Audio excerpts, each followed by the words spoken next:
to be with my three good companions, just my rifle, pony and me.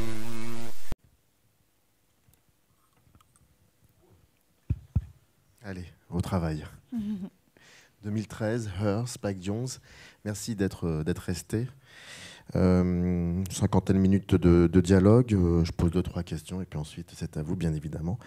Moi, j'aimerais savoir, ça je sais absolument pas, le rapport, enfin un tout petit peu, je sais, mais le rapport que vous entretenez avec ce film-là, comment vous l'avez découvert?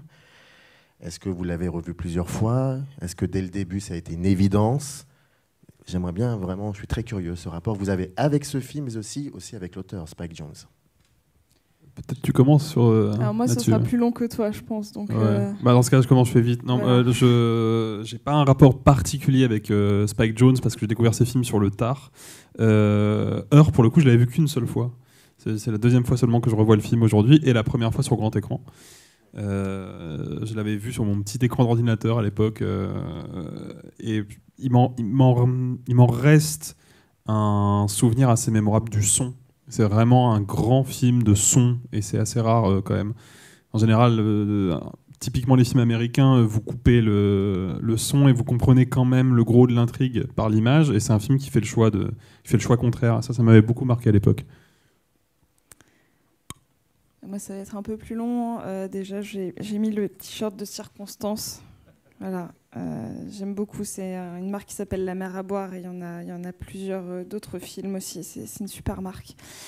Moi, Spike Jonze, c'est quelqu'un qui m'a suivi, enfin en tout cas qui a été très important dans ma cinéphilie parce que je pense que Dans la peau de John Malkovich a été un de mes premiers chocs de cinéma quand j'étais ado. Et j'ai vu, c'est pas quelqu'un qui a fait énormément de films, il en a fait 5, donc c'est surtout de base un gros clipper, et puis il a fait 5 films du coup. 4 même, non? 4 Dans la peau de John Malkovich, adaptation Max et Maxi Monstre. Her, 4, pardon. 4. Et je les aime tous. Et celui-là, en fait, c'est son dernier en date, il en a pas fait d'autres depuis. Et donc, dans ma vie, en plus, il est sorti, j'étais en école de cinéma en 2013. Et donc je l'attendais comme le Messie. Enfin vraiment, ce film était celui que j'attendais le plus depuis au moins 3 ans. Donc j'avais déjà acheté mes tickets pour le voir le mercredi de sa sortie. Et il se trouve que ce mercredi-là, j'avais appris sur Facebook que ma grand-mère était décédée. Et j'y suis allée quand même. C'est-à-dire que ce film était important au point que je me disais, j'ai besoin d'avoir un peu de positif dans cette journée. Et non, mais c'est un peu particulier parce que je l'ai appris via un truc technologique. C'est-à-dire que je l'ai appris sur Facebook. Donc j'avais un rapport en plus à la technologie un peu particulier ce jour-là. Et je suis quand même allée le voir. Et il s'est passé un truc très rigolo qui m'a, au final, illuminé ma journée. Encore une fois, je veux pas plomber l'ambiance. Ma grand-mère était malade depuis très longtemps. C'était pas une grosse surprise. C'était même, au final, un peu un soulagement pour tout le monde. Mais il y a eu ce rapport à la technologie le téléphone a une part super importante dans cette journée.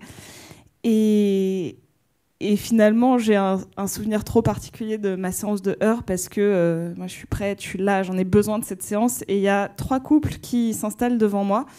Il y a 3 mecs, 3 filles. Les filles qui venaient voir sans doute une comédie romantique et les garçons qui étaient venus voir autre chose parce qu'au bout de 30 minutes de film, ils se tournent quasiment respectivement vers leurs copines. Ils font « Mais attends, elle n'est pas là, Scarlett ?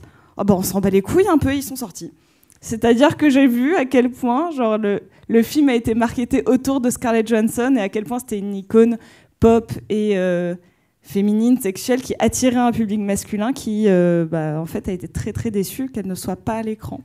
Et j'ai trouvé ça assez rigolo. Donc j'ai un rapport hyper particulier, c'est un film que j'ai revu plein de fois. Donc d'ailleurs c'était pour moi, c'est pour ça que je l'ai choisi, c'est un film qui me correspond beaucoup émotionnellement, qui a marqué ma vie, je peux le dater très précisément, je peux le placé dans ma cinéphilie, je le connais quasi par cœur, j'ai la BO en vinyle et je ne l'ai pas revu depuis au moins 5 ans, je pense. Et ça fait beaucoup de bien. Qu'est-ce qui fait que ce film, quand on le voit aujourd'hui, en 2024, comment on pourrait expliquer la résonance? Parce qu'il y a une résonance, elle est évidente, on en parlait un tout petit peu, elle est même parfois macabre, cette résonance, mais comment on peut questionner ce film aujourd'hui en 2024, c'est-à-dire 11 ans après sa conception? Je pense que, évidemment, le premier point, c'est que le film est quand même assez prophétique sur la question de l'intelligence artificielle, puisque là, on commence à rentrer dans une phase où on voit des débuts de faits divers assez sidérants autour de l'IA. Pour celles et ceux qui ne savent pas, il y a un adolescent qui s'est donné la mort il y a quelques temps parce qu'il était tombé amoureux d'une intelligence artificielle et que ça a mal tourné et il s'est suicidé. Donc c'est allé quand même jusqu'à un degré d'implication émotionnelle extrêmement fort, et le film creuse évidemment cette piste-là. Après, je trouve que le film frappe surtout juste sur l'incapacité de la société qui dépeint à exister dans le vrai, en fait. Et c'est que tu sens qu'il y a quelque chose qui a cassé ou qui peut-être n'a jamais vraiment fonctionné dans les rapports humains. Il y a toujours des non-dits, des sous-entendus. On voit bien que d'un côté, on a la relation, plutôt la non-relation entre Joaquin Phoenix et Rooney Mara, qui est extrêmement tendue, extrêmement conflictuelle. Et lui se réfugie dans des souvenirs dont on ne sait pas vraiment s'ils sont vrais ou pas.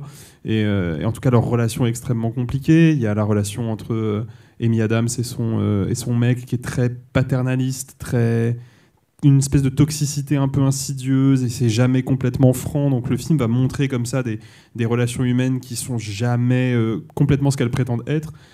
Et à l'inverse, il y a cette espèce de relation d'une pureté, d'une candeur totale avec l'intelligence artificielle qui va se révéler impossible, peut-être parce que justement complètement candide et débarrassé en fait des sous-entendus, puisque même si l'IA lui cache que en fait c'est pas le seul homme de sa vie entre guillemets, c'est pas de la malice, c'est pas de la malfaisance, c'est juste la façon dont elle a été programmée en fait. Elle est programmée pour fournir ce service-là.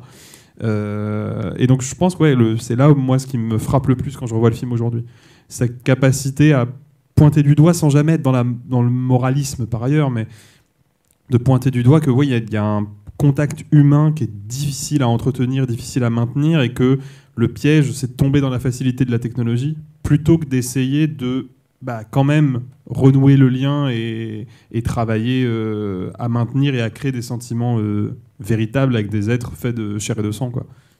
Le film est peut-être même plutôt optimiste là-dessus. En tout cas, je trouve la fin est assez optimiste avec Amy Adams sur le toit. Là, je trouve que... Moi, c'est drôle parce que j'ai jamais pensé le film comme prophétique. Surtout quand il est sorti, il relevait d'une forme de science-fiction. C'est-à-dire qu'il nous était impossible de penser qu'un jour... pour moi, c'était l'équivalent de HAL dans 2001, quoi. Il y avait quelque chose où c'est vraiment quelque chose qui n'arrivera jamais, et c'est juste un enjeu scénaristique que cette IA puisse progresser. C'était vraiment une réflexion complètement onirique autour d'une forme de transhumanisme, mais c'était pas du tout... ça n'allait pas être prophétique quand je l'ai reçu, et pour moi, c'est uniquement une réflexion quasi philosophique sur l'amour et sur la solitude, qui est le seul point commun qu'ont tous les êtres humains face à la perte de l'être aimé. Et je trouve ça fou, en fait, rétrospectivement, qu'on le voit comme avant-gardiste, comme prophétique. C'était pas quelque chose que j'avais anticipé quand je suis tombée amoureuse du film, en tout cas. Mais est-ce que c'est logique, selon vous, que Spike Jonze ait écrit cette histoire? Alors, tu parlais de Dans la peau de John Malkovich. Je crois qu'il est sorti en 98, si je ne me trompe pas, 99. ou 99. Je me souviens parce que à Querelle, on en avait parlé dans la revue qu'on avait créée. Et quand on se rappelle un peu de ce film, il y a toujours un moment ou un autre quelqu'un qui est dans le réel, enfin qui pense être dans le réel, et qui essaye comme ça de comprendre un peu ce que c'est que la fiction, et qui va même jusqu'à s'incruster dans la fiction. Est-ce qu'il y a un peu de cela aussi avec celui-ci? Et la fiction serait représentée par la voix de Scarlett Johansson. Plus ou moins. Oui, c'est une réflexion intéressante pour moi. En fait, John Malkovich, en fait, c'est le même système. C'est-à-dire, je sais pas si parmi vous l'avez tous vu Dans la peau de John Malkovich ou pas, parce que je veux pas trop spoiler, parce que le concept est très particulier. Mais en deux mots, le concept, c'est que on a un personnage joué par John Cusack qui a découvert dans un immeuble, à un étage en demi-étage, une porte qui emmène dans la tête de John Malkovich lui-même.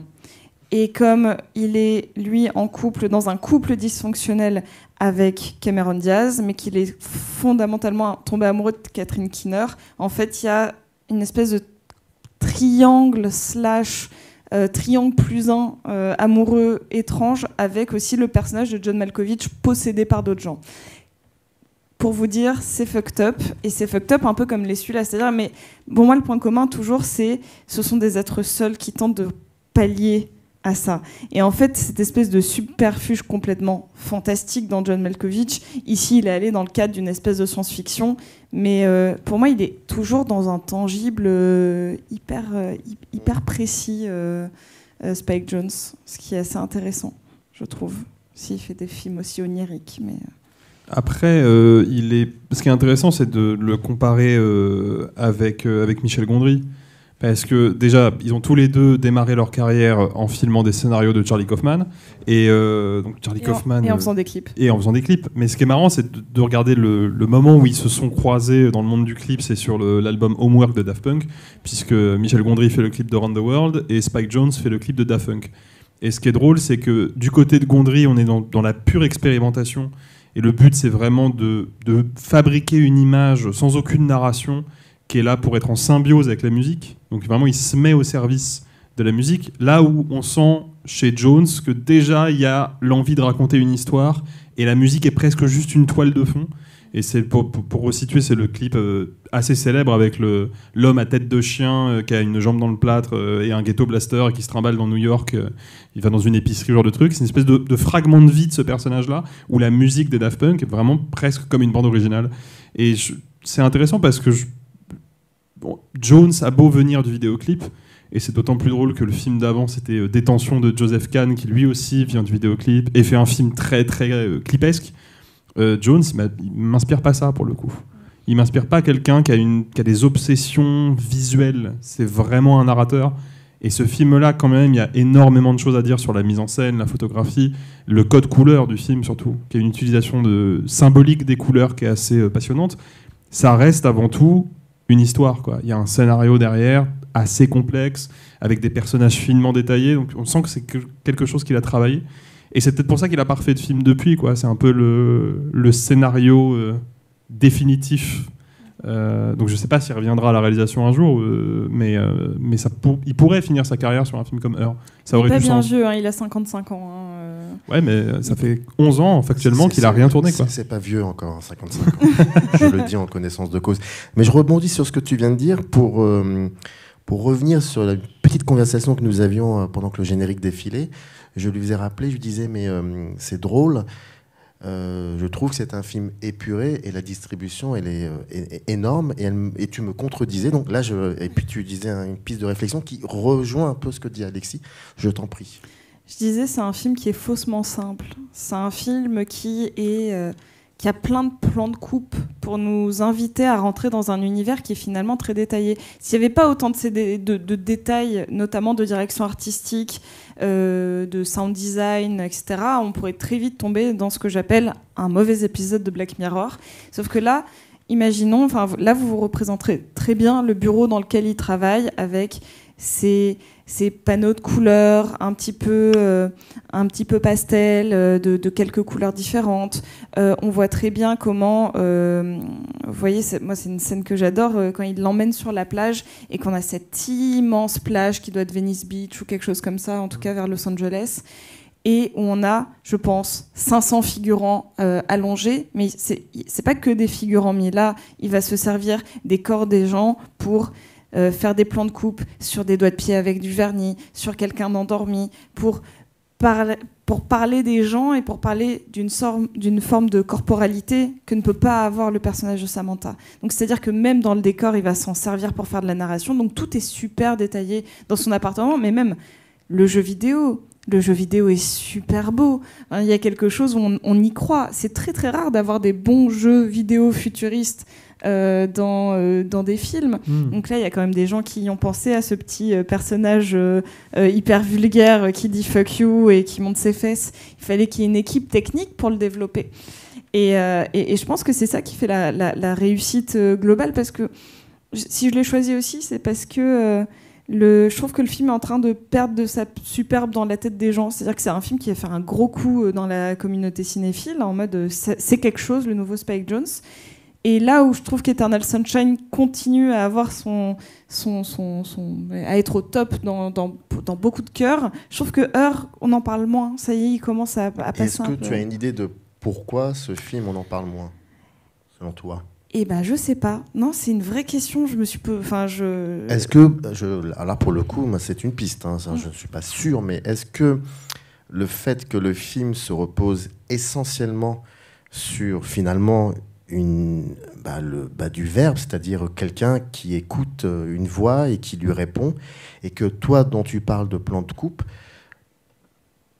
peut-être pour certaines et certains, ce sont plus des illustrations qu'autre chose, et que finalement ça devient un film de prose, et donc il y a peut-être une mise en scène un peu moins prenante, comme peut l'avoir Gondry. Je me permets cette comparaison parce que tu l'as évoqué, hein, même si c'est deux films fondamentalement différents. Est-ce qu'il y a de cela aussi? Peut-être, je sais pas. Je peux comprendre qu'on puisse trouver le film contemplatif, je peux même comprendre qu'on puisse trouver le film chiant. On a tous comme ça un rapport particulier au film un peu d'ambiance ou trop verbeux. Et je pense qu'il y a en plus une espèce de magie qui s'opère ou qui s'opère pas chez les gens. Exemple stupide, j'ai jamais réussi à regarder In the Mood for Love sans m'endormir. J'ai essayé plein de fois, mais le film a une ambiance, une chaleur particulière qui me met dans un état très agréable, mais de dodo. Et je comprends que Her puisse avoir cet effet-là de ah là là, il me manque de la narration. Surtout que c'est un film qui n'est stimulant que par le prisme de l'émotion et de l'intime. Donc enfin, je veux dire, en attrape émotionnelle. Après, moi, je peux passer des heures à regarder cette photographie que je trouve absolument magnifique. Et je trouve que c'est un des derniers vrais bons rôles de Joaquin Phoenix. Enfin, pas bon rôle, mais là où il joue vraiment, quoi. Enfin, il surjoue pas, quoi. Genre, oui, il est parfait. Il est parfait à tous les niveaux.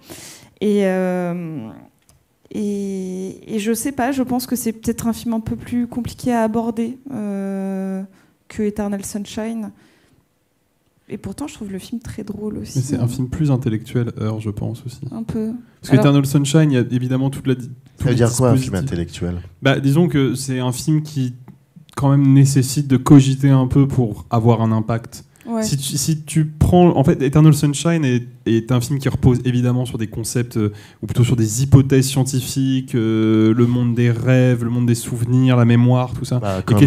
Comme Her aussi. Ouais, mais le truc, c'est que personnellement, je trouve qu'il y a, même si on comprend rien à l'histoire d'Eternal Sunshine, ce qui a été mon cas la première fois parce que j'étais un peu trop jeune, le film il y a quelque chose de viscéral et d'émotionnel qui nous saisit aux tripes, beaucoup plus que dans Her, je trouve. Her est un film plus doux, plus discret, et plus verbeux, tout simplement, plus verbeux et plus statique. Verbeux. Et je pense que ça joue dans la réception du public.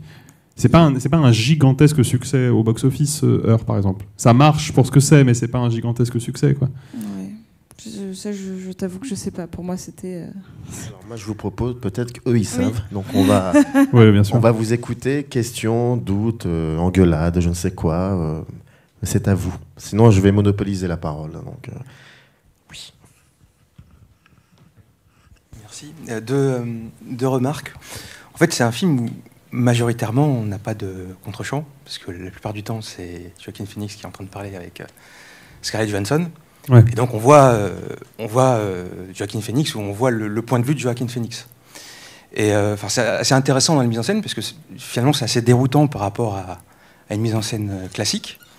Et il y a un moment qui est assez beau, alors c'est peut-être moi qui suis en train de surinterpréter, mais à un moment où, en fait, c'est vers la fin du film, quand on sait que Scarlett Johansson, elle discute avec des milliers de personnes et qu'elle est prête à partir dans son autre dimension, il y a un contre-champ. Et le contre-champ, c'est un contre-champ sur la ville. Et pour moi, il y a l'impression, par la mise en scène, on nous signifie effectivement là, que maintenant, Scarlett Johansson, c'est la ville, c'est le monde, et que Joaquin Phoenix, lui, est ramené à sa solitude. Deuxième chose, ça m'a fait penser à un certain nombre de films qui ont été réalisés après, et particulièrement Blade Runner 2049.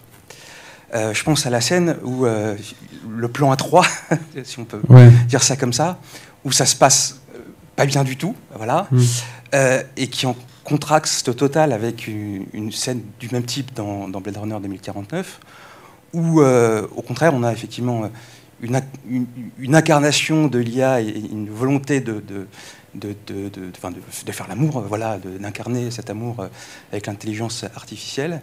Et on a une version qui est complètement différente dans le film de Villeneuve, où finalement ça se passe bien.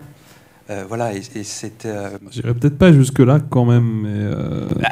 Ça se passe mieux que dans Heure. C'est pas. Voilà, mais le contraste entre les deux films, les deux approches finalement d'une problématique qui est semblable était intéressante. Après, oui, effectivement, la comparaison, j'y ai repensé comme toi en regardant le film.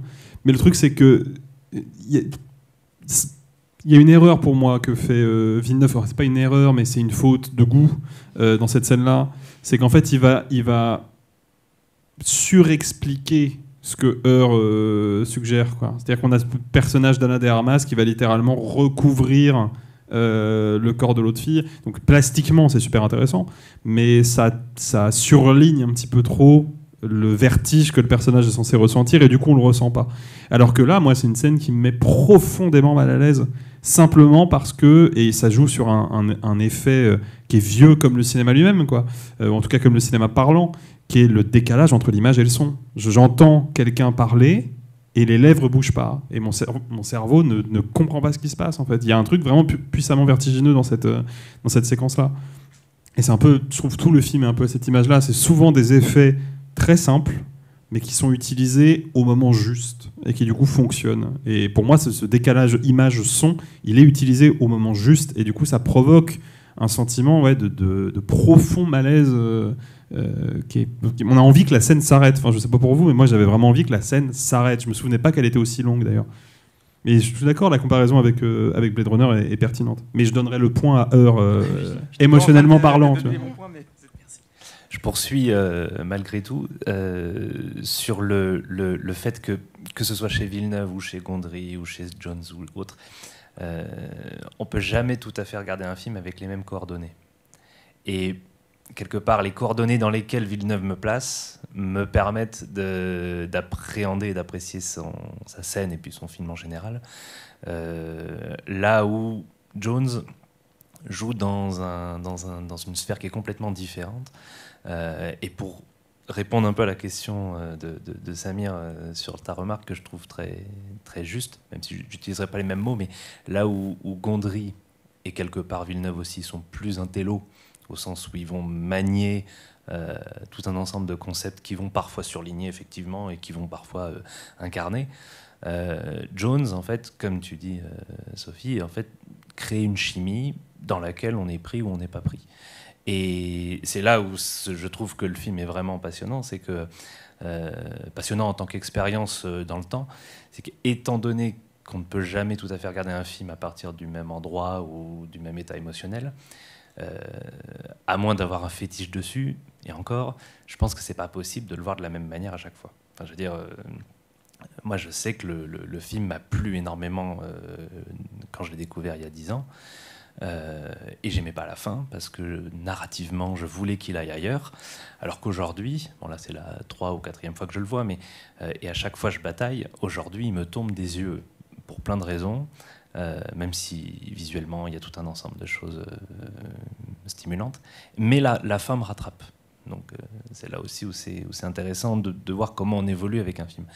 Et je trouve par contre voilà, que chez Gondry, dans Eternal Sunshine, il y a une symbiose entre la forme qui incarne ce qui est raconté et puis le fait que le film grandit et gagne en puissance de plus en plus, quoi. Donc bref. Il n'y a pas vraiment de question, c'est plus un partage de... Voilà.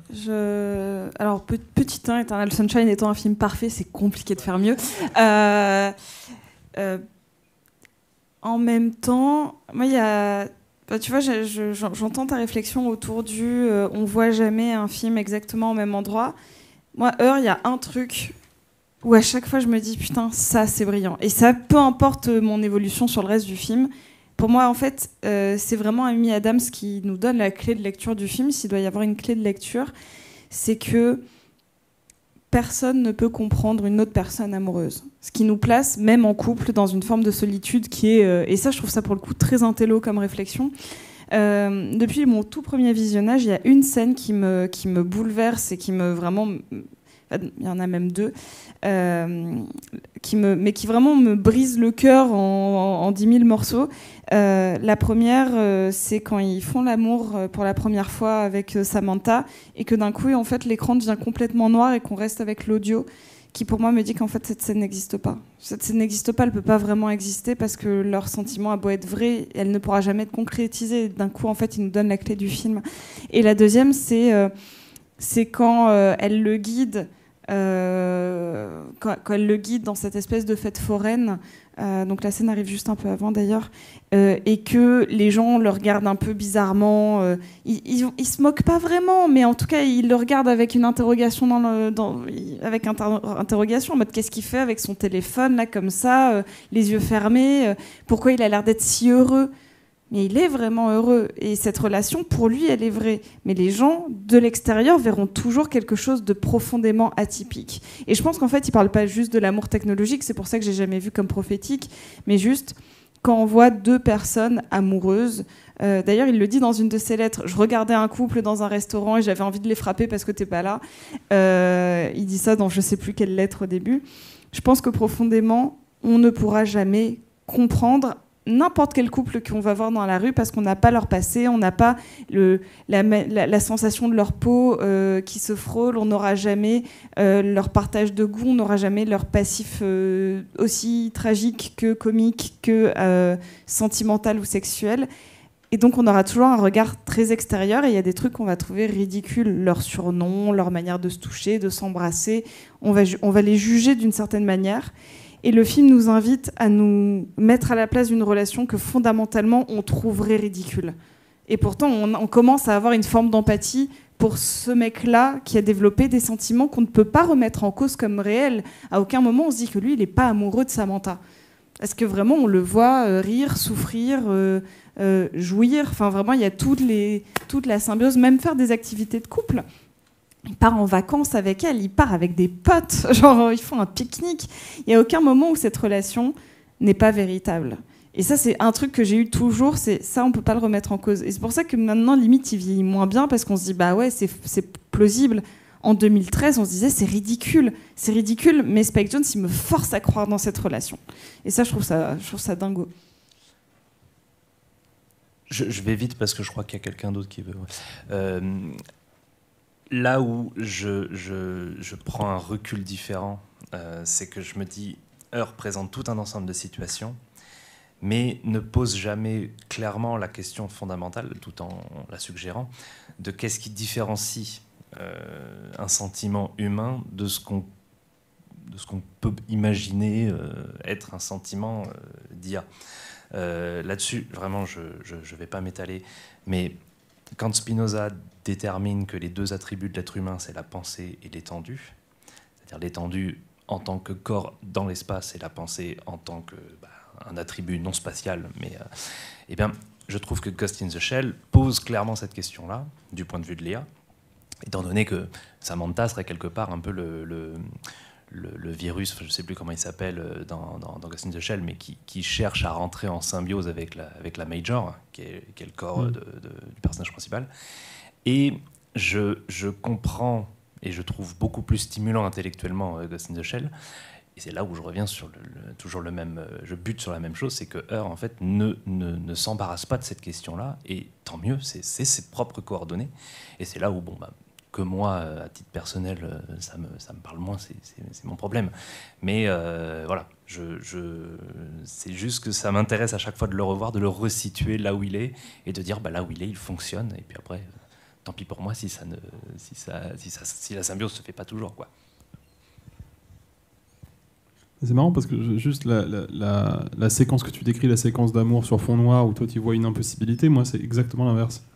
C'est que moi je me dis c'est le moment où enfin Théodore arrive à oublier entre guillemets qu'il est un corps et juste à se concentrer exclusivement sur le lien sonore qu'il a avec Lia. Pour moi, c'est plutôt plutôt un truc optimiste en fait. Ah, c'est drôle, moi non, mais je suis pessimiste dans la vie. Oui.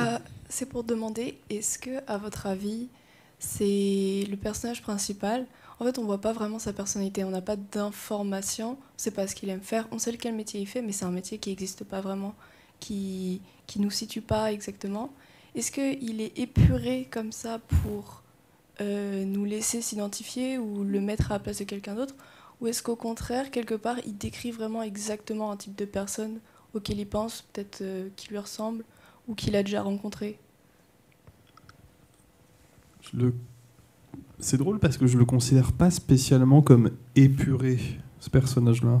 En fait, j'ai le sentiment que le film va le décrire toujours de manière indirecte, par le biais des vêtements qu'il porte, sa manière de bouger dans l'espace, la façon d'être cadré. Il y a quand même ce plan où, vers le début du film, il est en train de déambuler sur cette grande esplanade au milieu des buildings.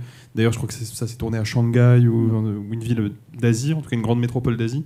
Et il est vraiment dans le tiers inférieur du cadre. Il y a 2 tiers de vide au-dessus de lui, avec tous les immeubles qui remplissent l'espace. Et ça, par exemple, ça nous dit clairement que c'est un personnage qui n'est pas à l'aise socialement, qui n'a pas le contrôle sur son environnement. Il est caractérisé par, de fait, la relation passée avec Rooney Mara qui a échoué, et il a certainement sa part de responsabilité dans cet échec. Il est caractérisé par son métier. De fait, il a quand même choisi un corps de métier qui est pas banal, où il imagine ce que d'autres personnes vont se dire, et il usurpe leurs sentiments amoureux, amicaux, fraternels, peu importe. Mais c'est quand même un personnage qui n'arrive pas à être dans le vrai, encore une fois. Ouais. Donc je le considère pas vraiment comme épuré. Je pense qu'il a peut-être que peu de traits de caractère. Mais par contre, les traits de caractère qu'il a, je trouve, sont vraiment approfondis par le film. Je sais pas ce que tu en penses, toi, je pense juste que c'est... Je pense qu'il est là pour que les gens puissent s'identifier à lui de manière générale. Mais comme dans beaucoup de films de rupture ou de films de divorce ou de films de dépression, il est un peu l'ombre de lui-même au début. Il est là pour qu'on voit une évolution de personnalité parce qu'il a perdu beaucoup de choses. Et d'ailleurs, c'est Amy Adams qui lui dit dedans, et qui lui dit... moi j'ai envie de revoir le toit joyeux qui sourit et qui danse et qui fait des trucs. Donc on imagine qu'à un moment il a été une autre personne, et que là on est là pour voir ce que la relation amoureuse fait de lui. Et donc je trouve que c'est bien d'avoir un canevas émotionnel un peu large au début qui se resserre pour créer quelqu'un qui va avoir une évolution, un rise and fall d'une certaine manière pour finalement se reconnecter à lui-même. C'est aussi un gros parcours initiatique, ce film, hein, pour savoir comment et qui il veut ou peut être. Je suis même pas sûre qu'on puisse dire qu'il veuille changer, mais qu'il peut être, en tout cas. Ah, je sais pas si ça répond, mais... Non, je voulais juste te remercier, Samir, de m'avoir fait venir avec mes filles sans me prévenir qu'il y aurait des scènes de cul. C'est vrai qu'il y en a. Il y en a quelques-unes. Il y en a quelques-unes. Merci beaucoup. Désolée. On dit scènes érotiques. Moi, c'était plus une question et un peu une réflexion. Tu parlais, Sophie, tout à l'heure des films un peu contemplatifs, et que des fois, si tu rentres pas dedans, c'est compliqué, tu peux être fatigué. Moi, c'est en partie pour ça que j'ai toujours pas vu Eternal Sunshine et In the Mood for Love. J'ai un peu peur. Eternal Sunshine n'est pas contemplatif. Hein. J'ai peur de pas les aimer, en fait. Donc j'ai du mal à les voir. Il faut s'y risquer quand même. Je sais qu'il faut les voir, c'est pas grave. Mais j'ai un peu peur. Alors, surtout pour In the Mood for Love, parce que j'aime beaucoup la BO. Donc ça me saoulerait de pas l'aimer. Enfin bref. Tu peux aussi être comme moi et juste t'endormir devant sans avoir d'a priori négatif sur le film. Ce qui n'est pas toujours désagréable par ailleurs. Hein. Dormir devant un Wong Kar-wai, c'est un très beau moment dans une vie. Hein. Non mais juste Eternal Sunshine, pour le coup, ce n'est pas du tout un film contemplatif. Okay. À aucun moment. C'est très dynamique, c'est très cuté. Encore une fois, c'est quelqu'un qui se fait effacer des souvenirs et qui... Ouais, ça j'avais le pitch. C'est un labyrinthe dans une tête. Hein. C'est vraiment même une course contre la montre parce que ça se passe pendant une nuit. Donc c'est... au contraire, c'est très dynamique, c'est pas du tout chiant. Ok. Et du coup, là où je voulais arriver, c'est là, du coup, moi, je suis complètement entré dedans, mais ce genre de film un peu pas enfin si un peu cérébraux, qui parlent d'émotions et de sentiments humains. Moi, je finis le film avec toujours 1 milliard de pistes de réflexion, et comme tu disais, j'ai besoin que le film décante un peu. Et je sais pas comment vous faites pour appréhender ce genre de truc, ou avoir directement votre avis, ou au moins avoir quelque chose à en dire, parce que moi, j'avoue que j'ai beaucoup d'émotions, beaucoup de choses à dire, beaucoup de choses à réfléchir, sur lesquelles réfléchir, mais je sais pas trop par où commencer si je veux donner mon avis sur le film, en fait. La sensation globale qu'a le film sur moi, un espèce de un voyage que tu as du début à la fin, où tu as beaucoup de pistes de réflexion, tu sais que ça parle de ça, la difficulté des relations entre les gens, comment ça peut évoluer, comment ça va évoluer. Et j'avoue que moi je me dis, ah c'est peut-être ça, ou c'est peut-être ça, comme la scène où vous parliez, où l'écran devient noir. Est-ce que c'est l'un ou est-ce que c'est l'autre? Et c'est vrai que les deux sont valables. Tu sais, tant qu'on ne demande pas à Spike Jonze lui-même, tu peux y projeter ce que tu veux. Hein, et après, mais j'ai du mal à cadrer. En fait, personne n'a tort ou raison dans l'analyse filmique de toute façon. C'est ça qui est beau, tu vois. C'est que c'est plein de subjectivités qui se complètent ou qui s'opposent. Pour juste aller fournir quand même un élément de réponse à ce que tu soulèves sur ce qu'on peut lire dans un film. Tous les films se décodent pas de la même manière, ça dépend aussi de tes affinités. Mais oublie pas qu'on l'avait déjà vu une première fois. Et ou que 5 ou 6. Oui, dans ton cas, à toi, ouais. Mais c'est juste que personnellement, moi je trouve qu'il y a des éléments dans le film qui sont assez. Qui me parlent tout de suite et donc sur lesquels je m'attarde au long du visionnage, et notamment la couleur. Cette couleur rouge qui sert, à mon sens, de symbole pour ce passé qui justement ne passe pas, quoi, cette espèce de fantôme de la relation amoureuse parfaite qu'il n'arrive pas à laisser tomber, et donc il a toujours cette chemise rouge un peu ridicule, et il y a du rouge partout dans le décor, et puis finalement à partir du moment où il signe les papiers du divorce, il n'y a plus de rouge, et puis le rouge va revenir progressivement mais d'une autre manière sur le vêtement d'Amy Adams à la fin. Et tout ça, c'est des choses qui sont pour le coup assez limpides dans le film. Clairement, le film veut attirer ta curiosité là-dessus. Donc je pense que c'est un exercice. Il n'y a pas vraiment de méthodologie parfaite, tu vois. C'est un peu chacun à sa sensibilité. Mais déjà, voir les films plusieurs fois, en fait. Quand il y a un film qui t'accroche, il ne faut pas se limiter à un seul visionnage. Il y a des films que j'ai compris au bout de 4 ou 5 visions parce qu'il fallait y revenir encore et encore, tu vois. Puis c'est pas grave de se tromper. Hein, genre, mais encore une fois, il n'y a pas à se tromper ou avoir raison. Non, mais hein, je veux dire, bah si, ça peut arriver. À moins de faire un gros contresens, ouais. Tu peux faire un gros contresens, et ça arrive à tout le monde. Hein, moi, la première. Hein, puis c'est pas grave, hein, genre vraiment pas mort d'homme. Hein. Vaut mieux avoir des débats avec des gens, puis c'est cool d'avoir des débats parfois un peu houleux, en mode bah si, non mais ce film il va absolument dire ça, ou là sur ça, j'ai déjà eu des débats sur est-ce qu'il est optimiste ou pessimiste, et ça peut durer longtemps, et je pense que fondamentalement personne n'a tort. Hein. Tu projettes. Moi, ce que j'adore avec ce film, c'est que justement, c'est une toile pour projeter ton propre ressenti.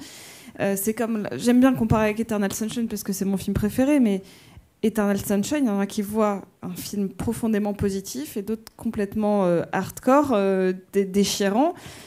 Moi, le seul conseil que j'ai pu donner à des gens, c'est vois-le après une rupture.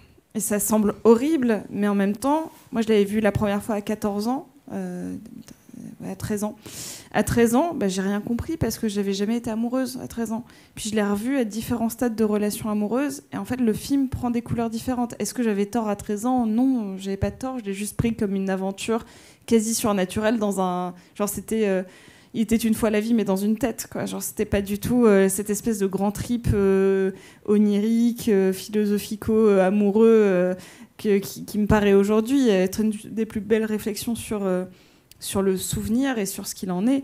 Et Heure, c'est pareil, je le verrai jamais deux fois de la même manière, et je m'accroche, hein. J'y vois des défauts, hein, ce film, hein, mais je m'accroche sur cette espèce de chaleur et de réflexion humaine. Mais encore une fois, peut-être qu'un jour je vais me rendre compte que c'est un film nul, je pense pas, mais on sait jamais, hein. Un jour je vais peut-être avoir, je ne le souhaite pas, hein, une grosse rupture atroce, et je voudrais plus jamais voir aucun film, et je dirais que ce film est en fait complètement délulu sur l'amour, et je veux pas avoir des films qui mentent, quoi, et peut-être pas.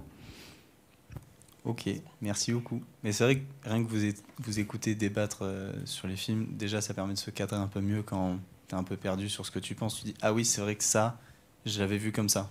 Ça permet de mettre des mots des fois quand on les a pas forcément. Donc Voilà. Tant mieux. Merci.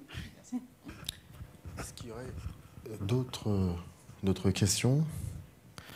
Moi, oui. Oui, vas-y. C'est vraiment question anecdotique au cas où vous pourriez être au courant ou pas. Est-ce que Rooney Mara et Joaquin Phoenix étaient déjà ensemble à l'époque? C'est ce que j'ai demandé à Alexis pendant le film. Alors, je n'ai pas envie de dire une bêtise, mais de mémoire, ils se sont en fait finalement quasiment pas vus sur le tournage de Her parce que ils ont quelques jours de tournage en commun tout au plus. Hein. Et je crois que c'est sur le tournage du film de... J'ai oublié le nom du réalisateur, mais peu importe. Le tournage de Marie-Madeleine, là, le film Garth Evans. Garth Evans, merci.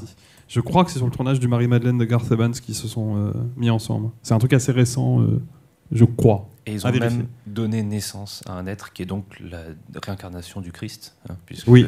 Voilà. Est-ce qu'il y aurait une question ou pas?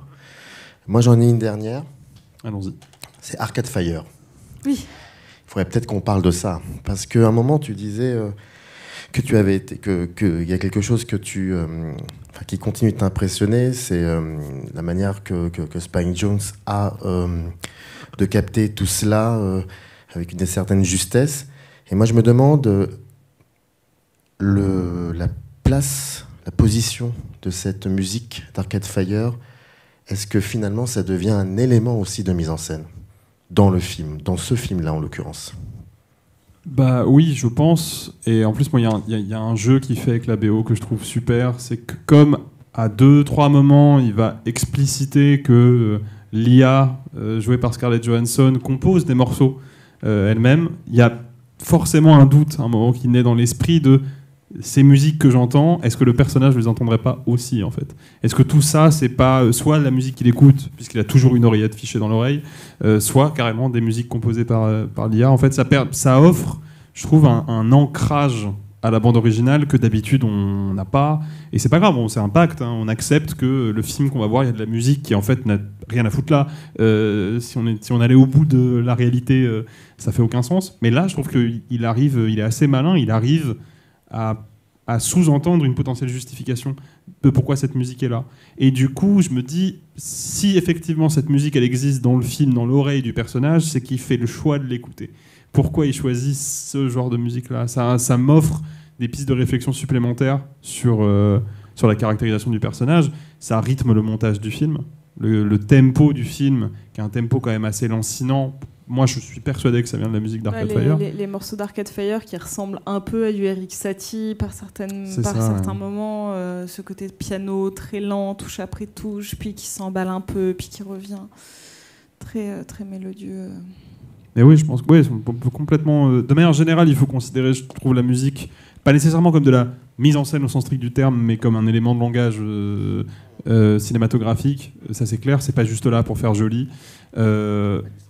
Voilà, c'est ça. Et là, pour le coup, je trouve que c'est particulièrement le cas. Mais encore une fois, Spike Jonze s'essaye à la réalisation avec des clips. Donc, dès le début de sa carrière, il est obligé de travailler avec de la musique et d'une manière particulière, quoi.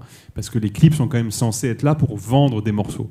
Donc, il faut réussir à en faire une utilisation qui va attraper l'œil de l'auditeur pour vendre le clip. Comment on arrive à faire ça en faisant de l'art aussi?